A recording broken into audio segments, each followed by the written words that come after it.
Bonjour les amis. Alors je suis dans cette tenue parce que je rentre du travail, hein. Il est à peu près 23 heures. C'est la vie occidentale, hein, la vie en Europe. J'ai fini le boulot à 18h30. Mais ici, quand vous avez besoin de faire quelque chose après le boulot, c'est obligatoirement le soir. Même les jours de repos, vous ne vous reposez pas, mais vous passez votre temps à faire des démarches administratives. Mais c'est peut-être pour cette raison que l'Occident avance, hein. C'est parce qu'on travaille, on passe son temps à travailler de 9 heures à 19 heures. Quand en Afrique, on sait que le boulot s'arrête à 14 heures. Chez moi, aux Comores, des fois, ça s'arrête à 13 heures ou midi.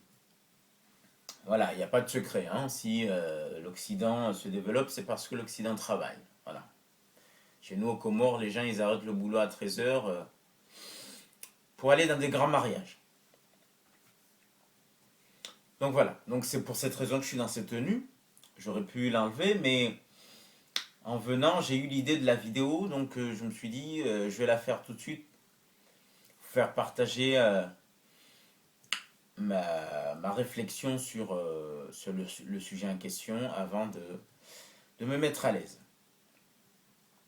Alors, j'ai vu aujourd'hui sur les sites d'information, sur Internet, quelques pop-up que j'ai reçus sur mon téléphone, que les États-Unis étaient inquiets par l'idée de voir la Russie intervenir en Syrie aux côtés des Syriens, aux côtés de l'armée syrienne contre Daesh ou ISIS ou l'État islamique, comme vous voulez. J'ai lu aussi qu'on soupçonne la présence déjà de soldats russes aux côtés de l'armée syrienne,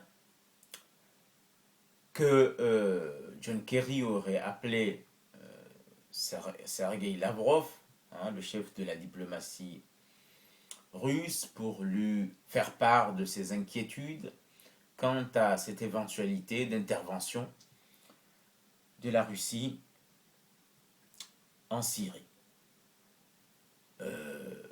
Poutine, à qui on a posé la question, a répondu que présentement, ce n'est pas le cas. En d'autres termes, ce n'est pas interdit que ce soit demain.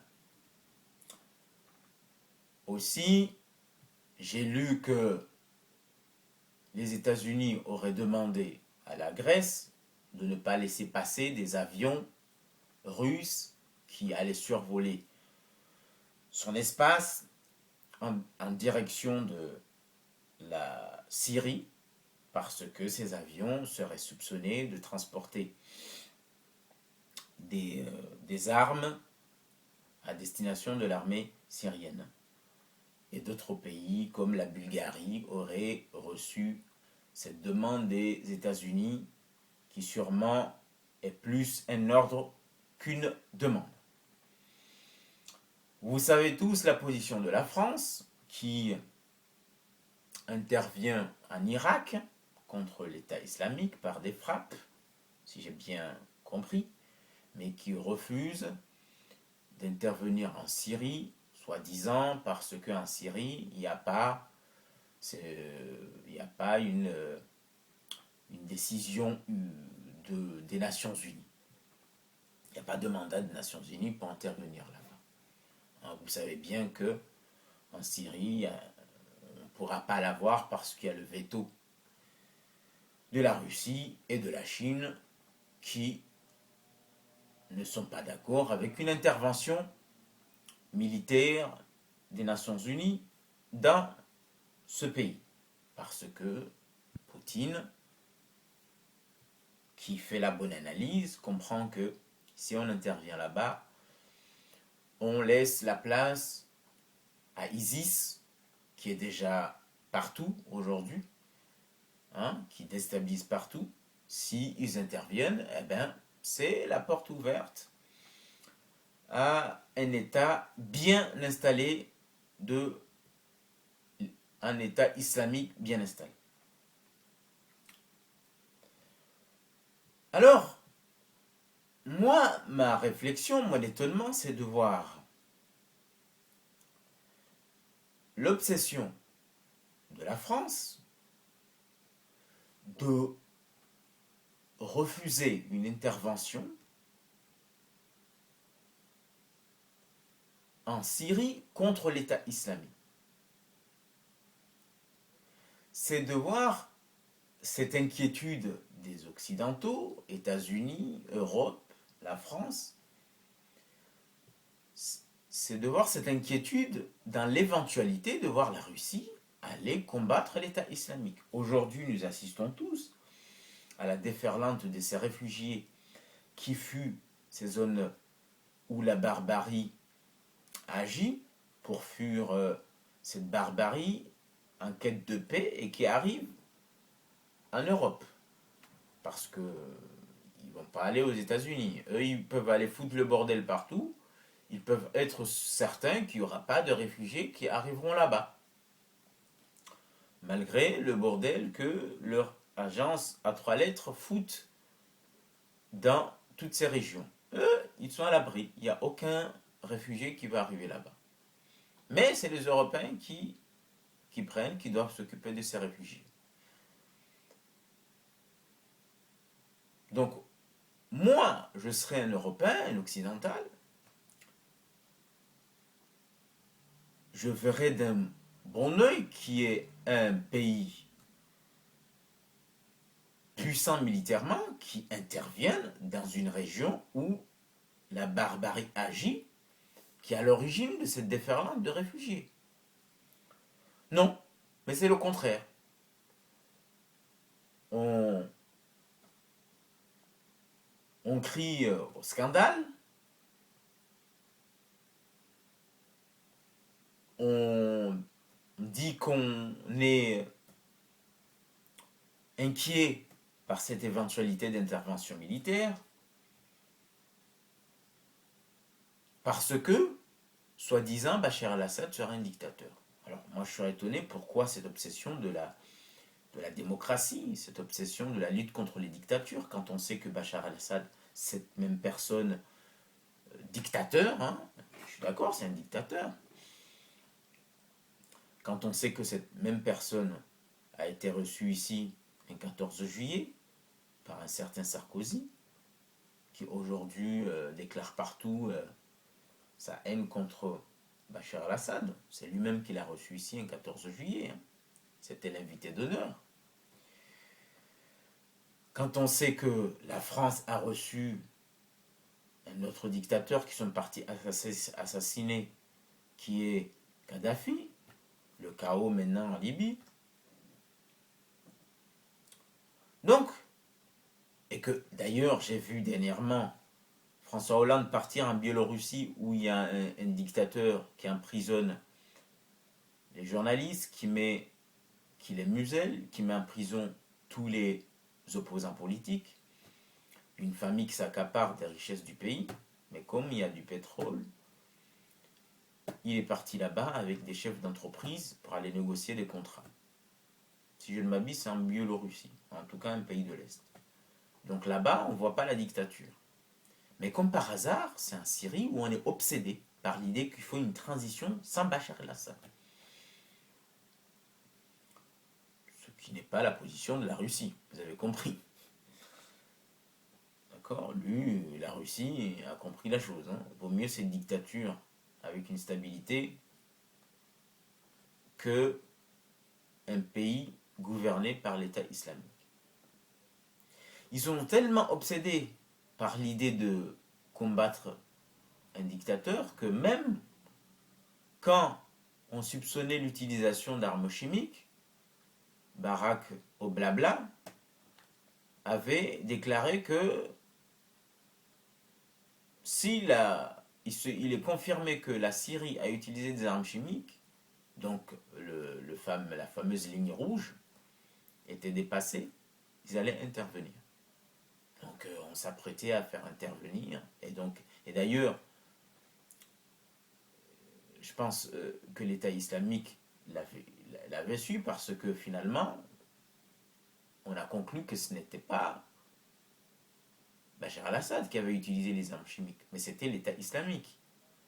Ça, il y a eu des rapports qui ont montré que ISIS a utilisé des armes chimiques. Mais là, quand ça a été confirmé que c'était ISIS, il n'y a pas eu, il y a pas eu de menace de ligne rouge dépassée, hein. On n'a pas dit qu'on allait intervenir contre les barbares qui ont utilisé l'arme chimique. Là, non, il n'y a pas eu ça.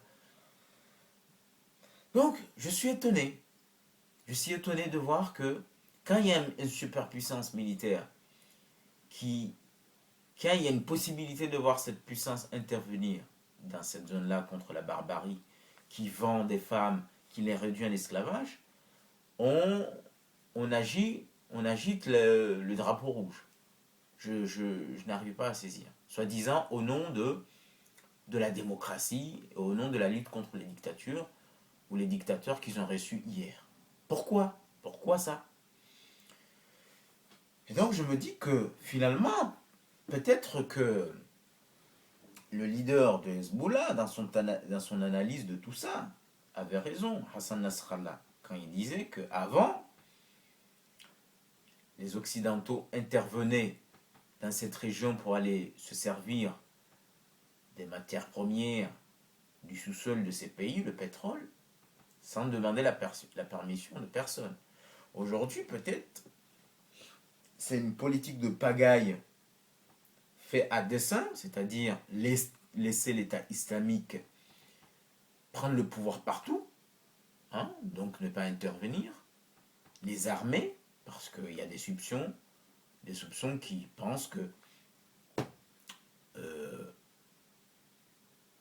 ce sont des groupes, c'est un groupe qui a été armé par les agences à trois lettres des États-Unis et d'un pays voisin qui est Israël, sans oublier la manne financière de pays satellites comme le Qatar et l'Arabie Saoudite, des pays satellites de l'Occident, qui eux sont obsédés par l'influence politique chiite de l'Iran, hein, qui font qui les poussent à armer ces groupes-là. Et donc, peut-être que, c'est l'analyse que fait Hassan Nasrallah, que c'est une politique de désordre, de pagaille, pour que, enfin, au nom de la lutte contre les dictateurs, pour que, enfin, l'État islamique, ISIS, prenne le pouvoir partout dans cette région, pour que, au lieu qu'ils viennent sans demander intervenir comme ils le faisaient avant pour se servir des sous-sols de ces États, au lieu qu'ils viennent sans demander la permission de personne, que maintenant que ce soit les peuples qui les appellent pour aller sauver de l'État islamique qui aurait pris le pouvoir partout. D'accord? Donc ils viendraient comme des héros, comme des sauveurs pour venir bombarder l'État islamique qui aurait pris le pouvoir partout, la Syrie, l'Irak, et qu'à la fin,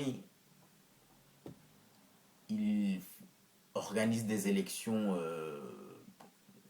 de pacotille pour mettre en place des leaders qui seraient leurs vassaux, hein, qui exécuteraient des ordres pour que finalement ils se servent de ces pays et décident de ce qui se passe dans ces pays et qui se servent des richesses de ces pays et que leur bras armé dans la région, le bras armé politique et militaire qui est Israël, puisse réaliser son grand projet qui est le projet du Grand Israël, c'est-à-dire accaparer les terres de la Palestine pour réaliser le Grand Israël. Parce que sinon, pourquoi être inquiet de voir un pays aller lutter contre ces barbares, ceux qui poussent ces réfugiés à arriver ici? Je ne comprends pas. Pourquoi cette inquiétude de voir une superpuissance puisque vous ne le faites pas, pourquoi vous êtes inquiet de voir un pays qui veut bien le faire, qui veut bien aller faire le boulot à votre place et lutter contre ISIS? à cette barbarie. Parce que c'est vrai, c'est un dictateur, Bachar el-Assad. Mais je préfère avoir ce dictateur qui maintient un certain ordre dans la religion, en espérant voir le peuple lui-même le renverser, que de voir l'État islamique gagner et prendre le pouvoir partout dans cette région. Voilà. Donc pourquoi? Si ce n'est pour les laisser prendre le pouvoir partout, afin que vous puissiez avoir l'aval de l'ONU et venir intervenir et mettre des présidents qui seront à vos ordres pour que vous puissiez laisser Israël réaliser son grand Israël et vous venir vous servir des sous-sols de ces pays en toute tranquillité, avec la complicité de ces vassaux que vous aurez mis au pouvoir. Voilà, je comprends pas. Donc c'est pour cette raison que quand je suis arrivé à la maison, je voulais d'abord faire cette vidéo pour vous faire partager ma réflexion, parce que ça aussi, l'intérêt de cette vidéo, c'est que ça me permet aussi de réfléchir sur le monde, de comprendre tous ces événements qui nous entourent. Donc vous faire partager ma réflexion me fait aussi du bien, parce que ça me permet de réfléchir à haute voix et me force à analyser, même si je peux me tromper, analyser et comprendre ce qui se passe dans le monde. Voilà. Voilà, voilà ce que je voulais vous dire. Je vous souhaite une très bonne soirée, les amis. Salut à vous.